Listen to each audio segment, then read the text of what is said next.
Lui si chiama Renato Poletto, counselor, insegnante di canto armonico che da 20 anni si occupa delle piante, da quando era stato attratto da un bosco che qualcuno gli aveva detto essere sacro. La prima volta, attendendo chissà quale miracolo, non era accaduto alcunché. Poi era tornato, grazie all'apparecchio chiamato bambù, era riuscito ad ascoltare la musica delle piante. Eh sì, perché la pianta respira, è calore, emana energia, e allora perché non musica?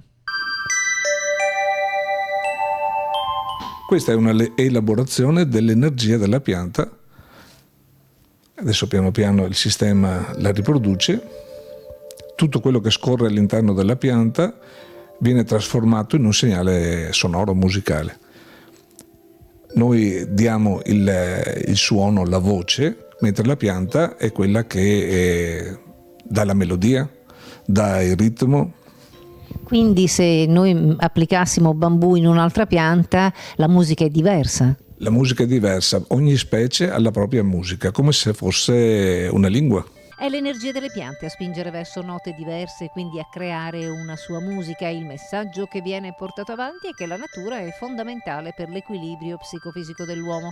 Lo stesso dottor Mancuso dell'Università di Firenze, con cattedra in neurobotanica, sta studiando la materia. Questo device qui funziona con due elettrodi, uno che va inserito vicino alle radici, all'apparato radicale, e l'altro, eccolo qui, che va attaccato ad una foglia e poi inizierà a suonare.